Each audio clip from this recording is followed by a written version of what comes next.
Hello and happy Thanksgiving from Professor Harvey. I'm doing this Thanksgiving morning uh, here up in the Catskills in New York, visiting family. But I'll take a few minutes to go through Chapter 11 here so you guys can watch this over the weekend and be ready for a quiz on Tuesday. So this is really, really fundamental stuff for security, which is about authentication and accounts, how we grant access, how we manage access to things, which is really fundamental and important in security, and something that most people at least can somewhat identify with understanding what this is about. So when you look at authentication, the first thing we normally think of is a username and a password, but authentication credentials, things that authenticate who you are, can be a lot of different things. It's not necessarily just a username and password or any of the things we would normally think of when we think of authentication.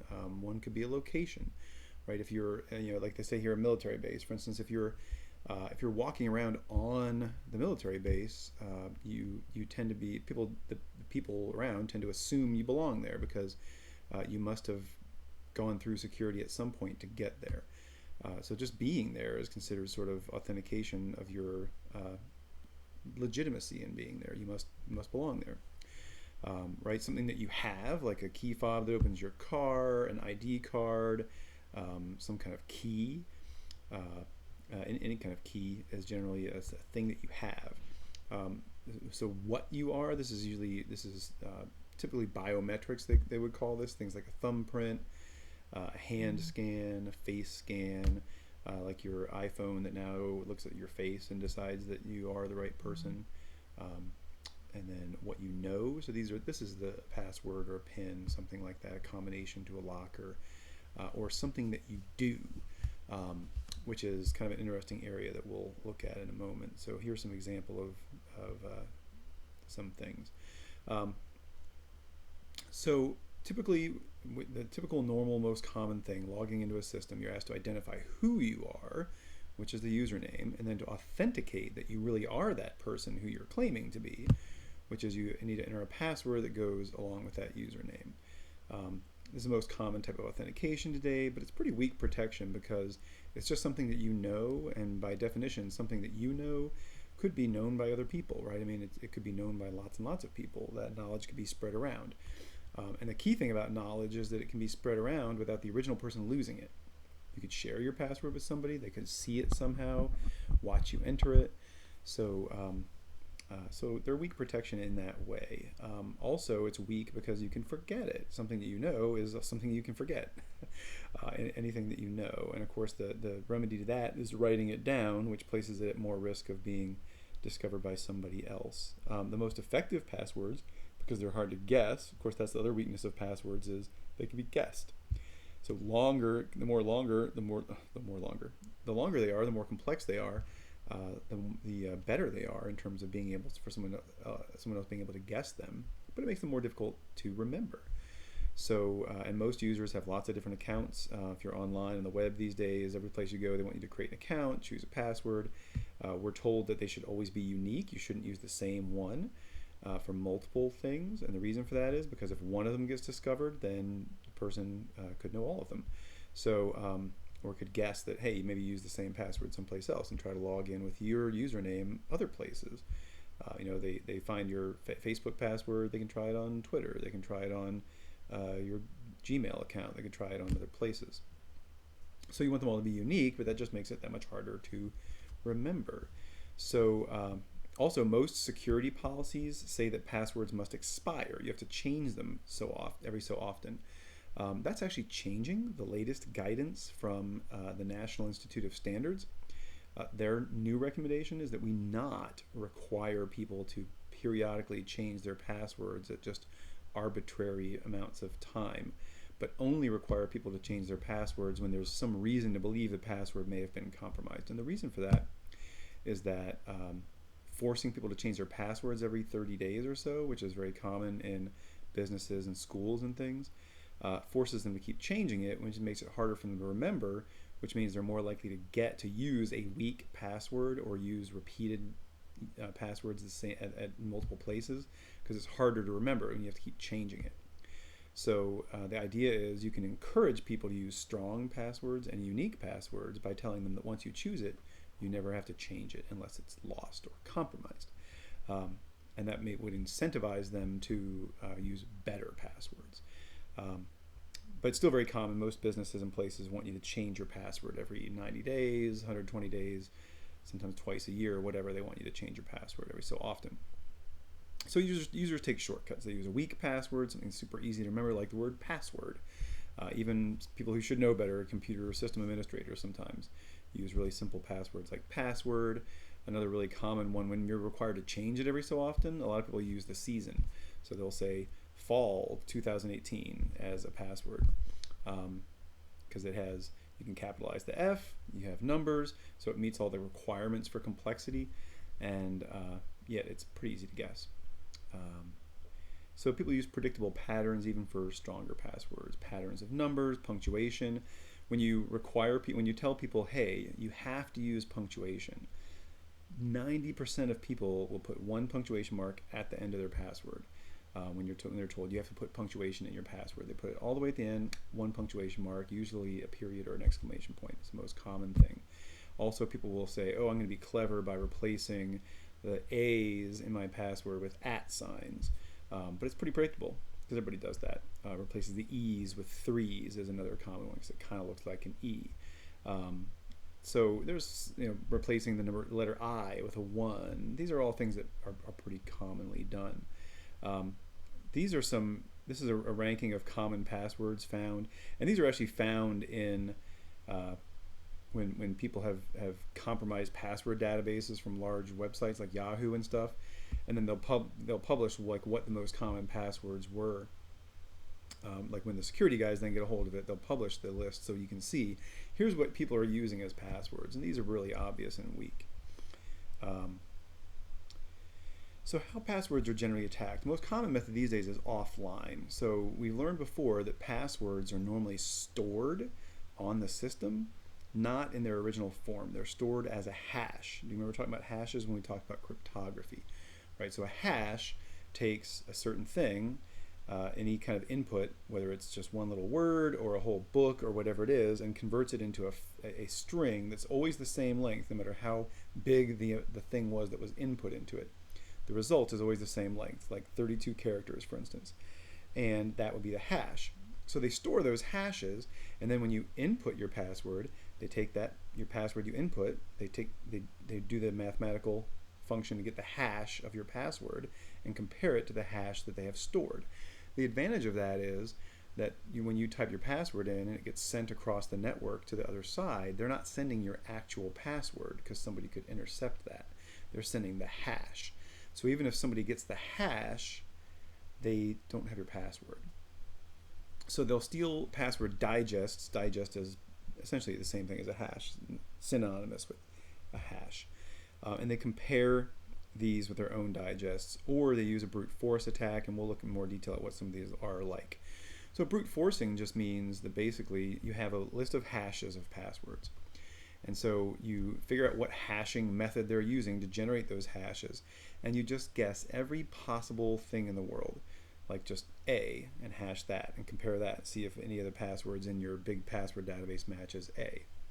And when they do this, they're getting, I don't know if I explained in enough detail, you would go to a system and export all the password hashes of all the users. So you might have a couple thousand, or if it's a huge thing like Yahoo or something, you might have 1 million different passwords. So you're generating hashes of different possible guesses of passwords and comparing them to what's listed to see if any of them match.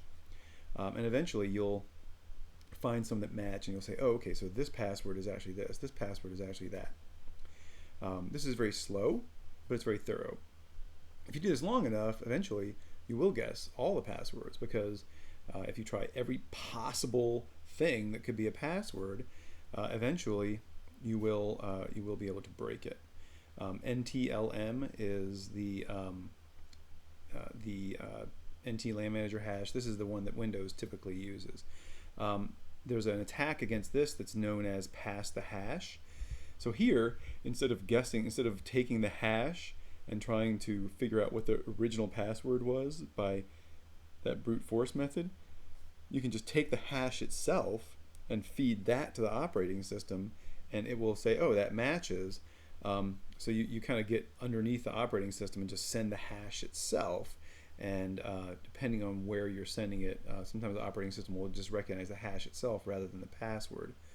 And that will work. So sometimes you don't even need to break the hashes and to find out, to be able to log in as a user if you've stolen the database of hashes, or if you capture one user's hash as it's traveling across the network. So the mask attack uses placeholders for certain characters. So basically this is similar to brute forcing, but it's kind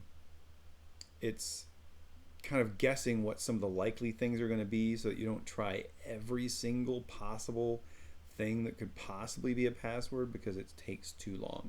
So mask attacks and rules attacks basically they're trying to guess more likely passwords instead of just guessing every possible combination: A B, A B C, A B C D, A B C D E, right? Every possible thing. Because no one's password, well, someone's password could be A B C D E, but not everything is equally likely to be passwords. So they're trying to guess the most likely things by using rules to say these are the most likely ways that people's passwords are going to be. Like I said, punctuation usually added at the end. So they'll just take words and add punctuation to the end, because that's what most people do. That's kind of how a dictionary attack works. It uses common dictionary words, or it may use a list of common passwords. Like we saw before, we have lists of what people commonly use as passwords. So the dictionary may use that and may try that instead of just guessing random things like in a brute force attack. It's going to guess actual dictionary words or commonly used passwords.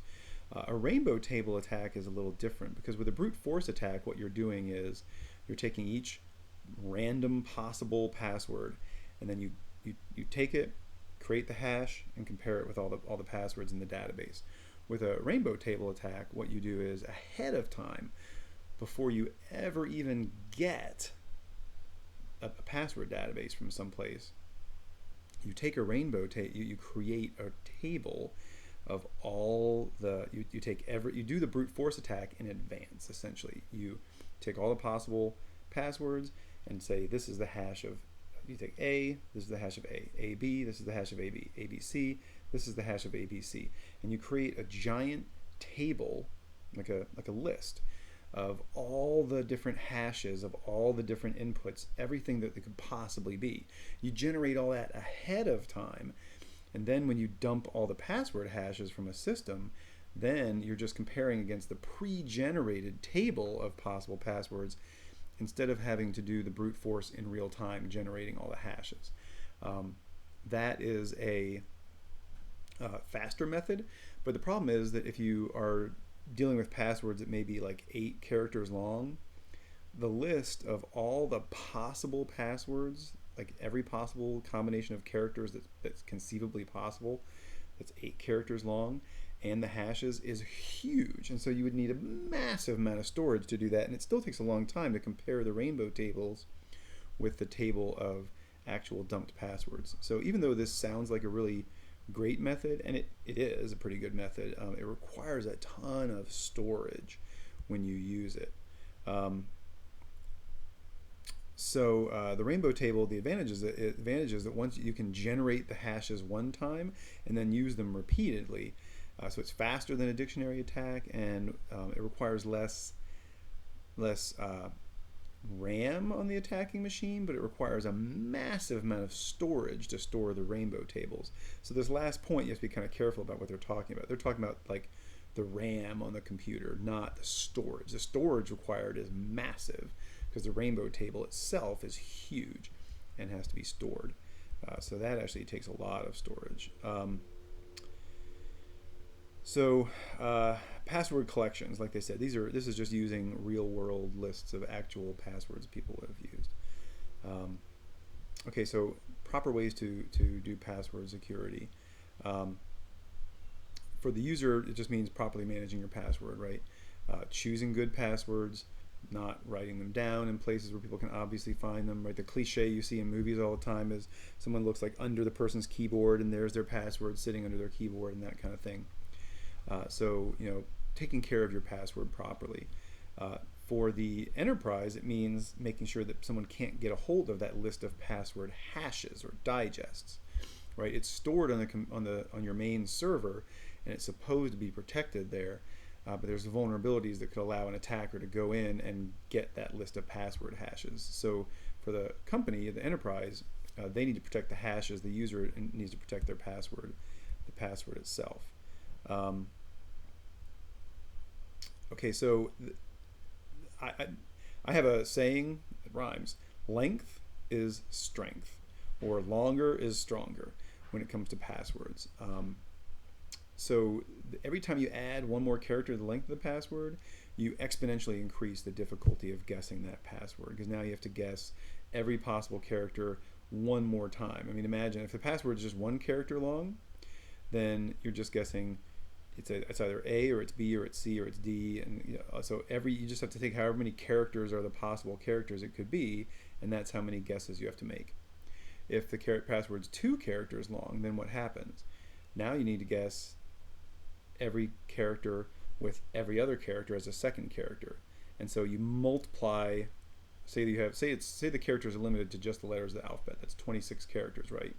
So if the password is 1 character long and the only allowed characters are alphabet letters, then there's 26 combinations. If you make it 2 characters long, now there's 26 times 26 possible characters or possible passwords. That's a lot more. Add a third one, multiply by 26 again. So you can see that every time you add one more character to the length of the password, you multiply the number of possible passwords by the number of possible characters that are allowed. So in addition to using long passwords, you don't want to use passwords that are just dictionary words, because dictionary words are easy to guess. Obvious sequences like 1, 2, 3, 4, or the same character over and over again, those are things that are one of the first things people are going to guess. Sometimes people, if they're trying to guess a specific person's password, they'll get information about them, like birthdays, names of their kids, their pets. So people sometimes will use the numbers in their address or their phone number because it's easy for them to remember. But if someone gets a hold of your phone number, they'll use that as part of their guessing. And then the more characters you can use, the better. You can actually, there are actually characters that don't even exist on your keyboard that you can enter. They're recommending that. I don't really necessarily recommend that, because the problem is on some systems you may find that you can't enter that character, and now you can't log in because you can't enter one of the characters in your password. You won't be able to enter. Like, say you go to the library and try to log in, and the system at the library doesn't work the same way. This holding down the Alt key while typing a number, that works in Windows. Doesn't work on Mac. Doesn't work if you don't have a numeric keyboard or a numeric keypad. The little keypad over to the right side of your keyboard that just has the numbers on it. You probably have that on a big keyboard, but on your laptop you might not. So I don't recommend doing this at all, even though it's a good idea, but you may have trouble using it at times and then not be able to log in. Windows Character Map is an application that lets you access, see all these characters here? It lets you access characters that you can't just enter from your keyboard. So imagine putting an E with a funny accent over it as one of the characters in your password. No one's ever going to guess that. So it's a great idea if you're always going to be able to enter that character from whatever keyboard you're using.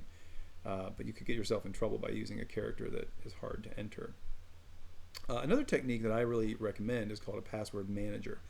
So this is a program that will store all your passwords for you. So you pick one master password, really long, difficult password, and that's what you use to log into your password manager.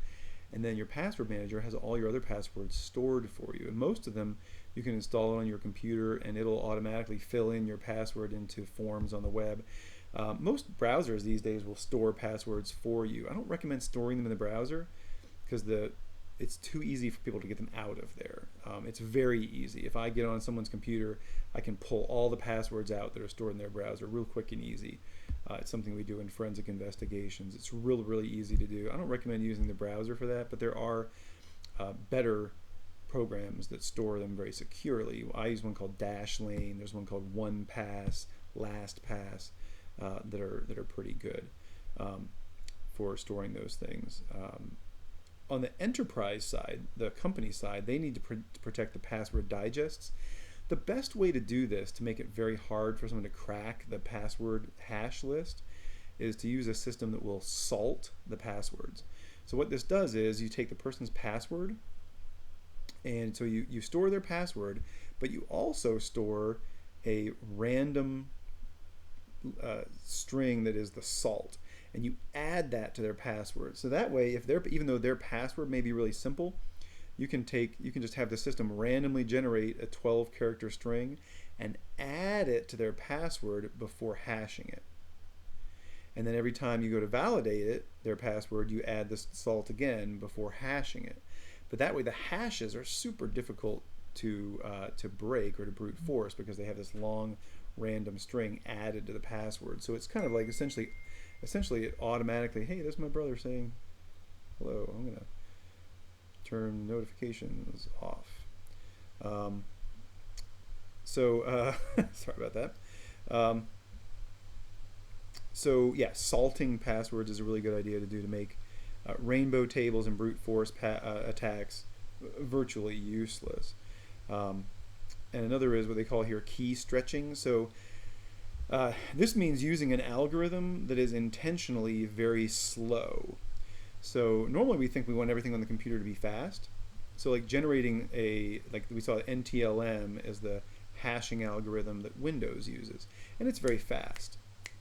But there are some hashing algorithms, like the ones they mention here, PBKDF2, the one they mention here, that's really, really slow.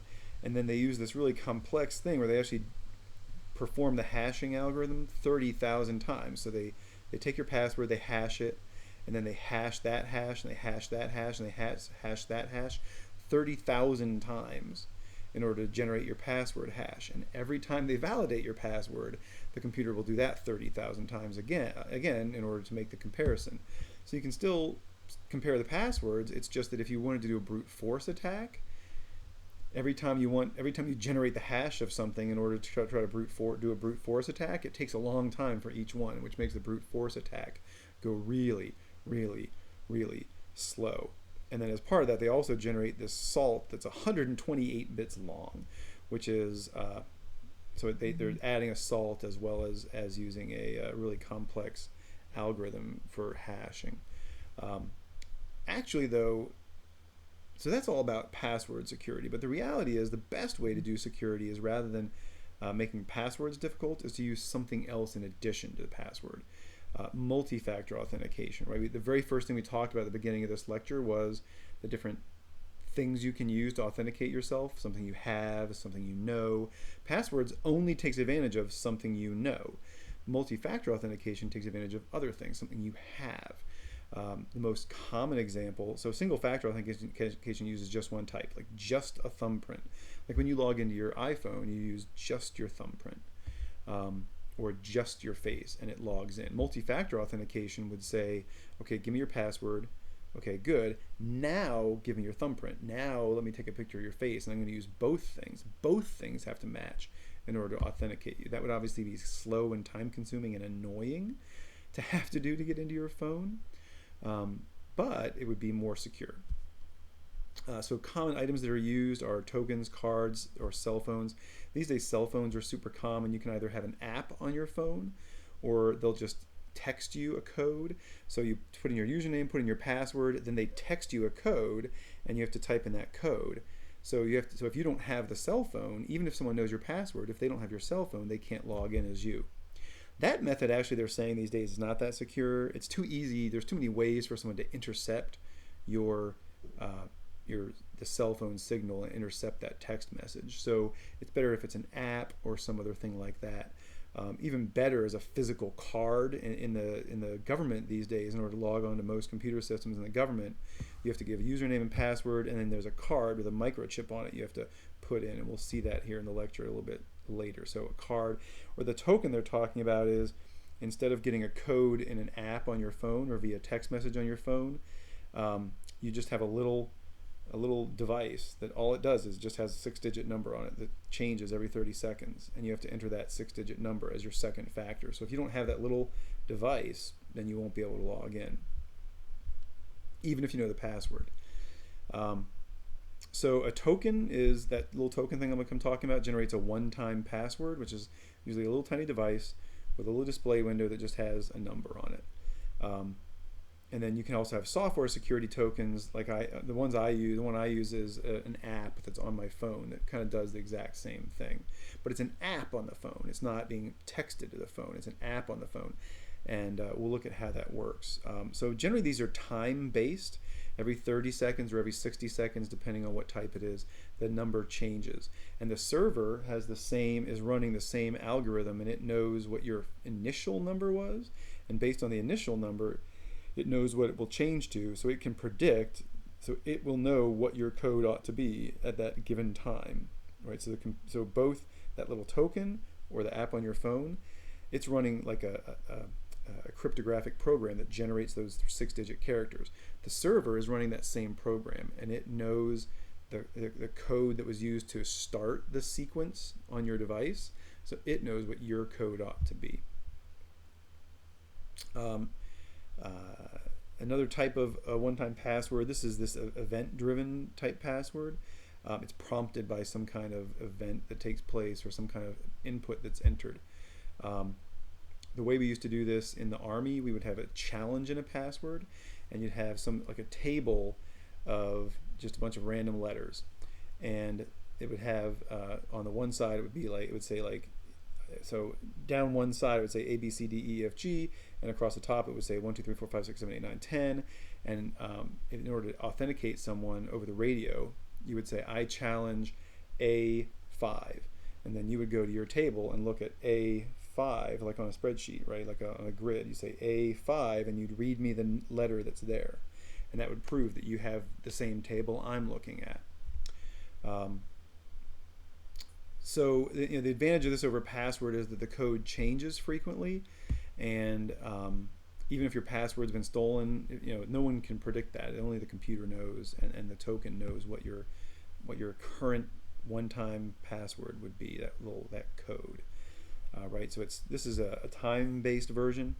The server knows that this username has this input in the algorithm, and so it can use the algorithm to predict that right now your code should be 811314. So you give your username and you give this as your password. So this is using just the one-time password, not username and the one-time password, just username, not a regular password and the one-time password. This is just the one-time password. You give your username, you give your one-time password, and the computer can say, oh yes, Stacy Harris, this was her input for the algorithm, so her code should be this at this moment, and it is.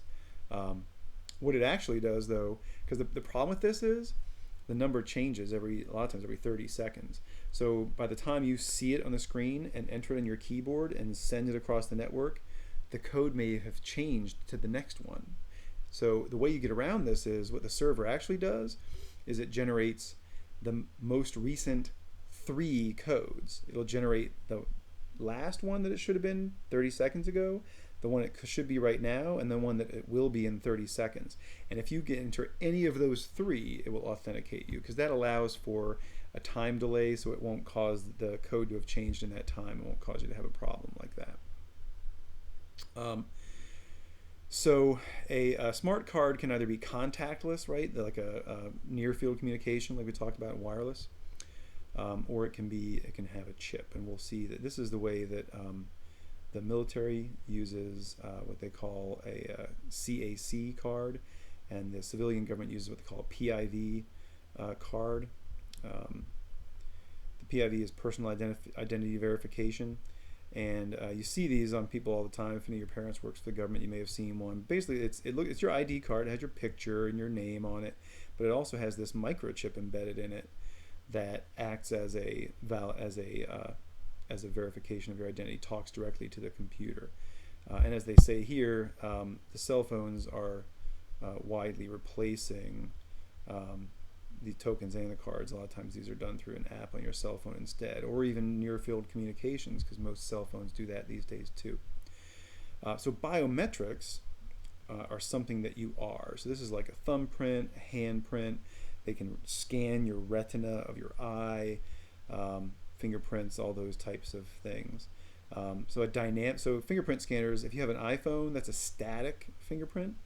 What that means is you just put your finger down on it and it scans your finger, or at least whatever part of your finger you're putting on it, right? That's what the static fingerprint is. Dynamic fingerprint scanner, you actually move your finger across it.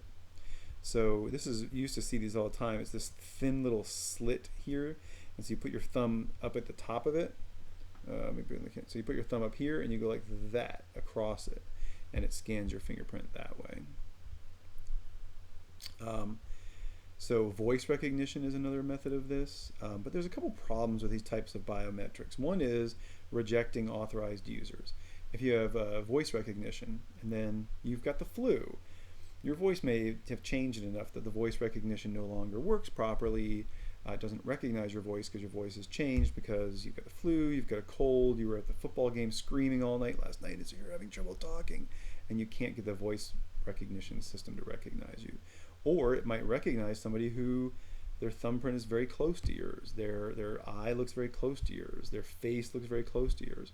I mean, Apple swears that that doesn't happen, that it can recognize every unique face, that even twins are different enough it can recognize them. But there's always got to be, but because every time you scan a fingerprint or scan an iris, the picture is always going to be slightly different. So there always has to be a certain amount of error that the system recognizes, right? It says, okay, well, I looked at this person's, I know what this person's face is supposed to look like, and now I'm looking at the face and it looks very similar, so it must be the same person. It can't say it's got to look exactly the same, because every time that iPhone or whatever takes a picture of your face, it's going to be slightly different. So it's got to have a certain room for error, and so if there's room for error in recognizing you because your face changes slightly, or you're at a slightly different angle or whatever, then it's always possible for it to recognize somebody else who looks very similar the same way. Or people have shown with some of these recognition things that you can use a picture of someone's thumbprint, a picture of someone's face to fool the camera, and it works that way. So cognitive biometrics, the idea is that this is measuring how you think. And this is, Windows thing is supposed to be an example. I don't know if you've ever seen this on Windows 10 now. You can authenticate instead of a password. It shows you a picture ahead of time, and you kind of create a pattern of clicks on that picture, and then you have to use that same pattern of clicks to authenticate. And the idea there is that it's measuring something about how you think, not just the fact that you've memorized where these clicks are. But to me, I don't see the difference to me that you're really memorizing there. Real cognitive biometrics would be if they showed you like 100 different pictures and said, okay, click on the 3 most important parts of this picture. And then when they ask you to authenticate, they show you a different picture that you've never seen before. But from those 100 pictures they did show you, they've learned what types of things you think are the most important things in pictures. And then in this new picture that you've never seen before, you click on the 3 most important aspects of that picture, and they know how you think. That's what cognitive biometrics is really supposed to be like. It's measuring how you think, and not something you've memorized. So best example of behavioral biometrics that's in use today is typing recognition. It'll give you a sentence to type, and it'll be a sentence you maybe have never seen before, but then you're supposed to type that sentence, and it recognizes your pattern of how you type. And all biometrics, or behavioral biometrics, every type of biometrics always has to have a user template. And what this is intended to show is that this room for error that I was talking about, right? So this is meant to say, okay, your typing pattern fits in this tan area, right? So when they ask you to type it, if this is like what you might actually type, and they say, okay, well, this fits within the tan area, so it's close enough that this must be the same person. Whereas a different user will create a pattern that doesn't match. More often what you might see is it may intrude partly into the approved area, but a lot of parts it will be outside the approved area. It's not usually going to be this obviously completely outside. There'll be a little bit of overlap. And all that overlap is the problem. False positives, false negatives in terms of matches. Geolocation is another one. And the most common thing you might do for this is, so if you're, like, say, logging in through a cell phone, it might use the GPS signal on that cell phone to see where you physically are and say, no, you're not in the right place where you should be, and so I'm not going to allow you to log in. This is pretty rarely used. The most common place that this is used is just by matching IP addresses. When people try to log into websites, I have clients who have their systems set up so that only people who are inside the US can log into their system or their website. And that's just based on the IP address of the computer trying to log in. That's really the only time I've ever seen that done. So, I mean, identity management is about how companies manage this kind of identification, and the hassle is when you're work for a company like where I work. Right, I've got dozens of different systems that I need to be able to log into, and so remembering my username and password on all those dozens of different systems is a giant hassle.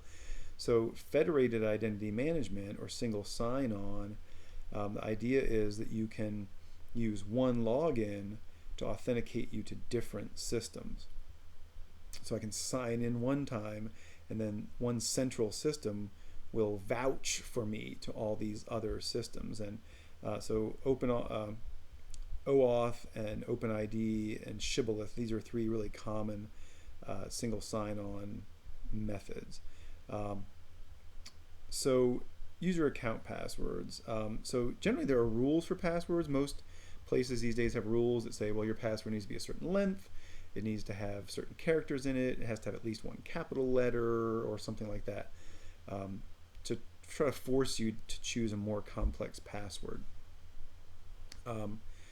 When you assign rights or privileges, you're assigning, saying, okay, once you log in, the system has to know, okay, so I know that this really is Joe. What is Joe allowed to do on this system? Is Joe allowed to access this file? Is Joe allowed to access that file? Generally, those things are set by group because it would be very time-consuming and difficult to manage all the different accesses, all the different things in the system on an individual person basis. So what they do is they say, okay, this is the students group, and the students group are allowed to access these things. And then when they create your account, they assign you to the students group, and you can access all the things that the students group can access. And so that's generally the way that rights and privileges are assigned on a system. So things you should do on a system: you don't want to allow generic or shared accounts, and even guest accounts. So these are basically things where, so a shared account means that it's instead of being like Joe Smith and as your username, it's student as the username. So you might say, okay, all the students just get it, they just use the same username, student, and then the password is whatever the password is, and all the students use the same username and password. That would be a shared account. And the problem with that is if someone uses that username and password, goes in the system and does something they shouldn't have done, deletes a whole bunch of stuff, or hacks into something, does something bad, you don't know who did it because you got 100 different people who use the same account, so you have no way of knowing who did it. Privileged accounts, what they mean by that is accounts that have very high access privileges in the system, like an administrator account, generally, that can change settings and make massive changes, that can go and say, oh, delete all the log files, or wipe out this whole system, or that kind of thing. Create new users is a key privilege. So you want to closely watch and log what is happening with privileged accounts, because privileged accounts are really dangerous. They recommend disabling account passwords instead of deleting accounts. So in other words, when someone leaves your organization, or student graduates from the school or whatever, you disable their account instead of deleting it. And the advantage of that is someone then can't go back and re-add it because it already exists and it's disabled. And then password recovery means basically like how you reset someone's password, because inevitably people will forget. So usually they have like a help desk. You call up on the phone and say, hey, oh, this is Joe. I forgot my password. Can you help me reset it? And the help desk says, oh, okay, hi, Joe. We'll reset your password to be password 01. And the problem with that is anyone can call on the help desk and say, hey, this is Joe Smith. Can you change my password for me? So they need to have a policy that determines how are they going to know this really is Joe Smith and not someone lying to them. That's something we've done in tests before at work, where companies will hire us. We're trying to get in their system. We'll call their help desk and claim to be someone, and they just reset the password for us, and then we can log in using that new password that they created for us. So obviously you need very strict policy for how are you going to identify and prove that this really is that person. In a small organization, it's easy. I mean, places I've worked where you just know all the people, so you recognize the voice on the other end, and so you know who it is. Trusts have to do with different systems that trust each other to authenticate for each other. So in other words, two different companies might have a trust between their systems, so that I can log into this system, but I can access things on this system, and system A tells system B, oh yes, this really is Joe Smith, and so system B will believe it and give me access without me having to log in separately to two separate systems. And that's all we have in this chapter. So authentication is this is good stuff, because this is something I think most of us can kind of understand. If you have any questions about it, please feel free to send them along, email them, or whatever, and I will see you next week.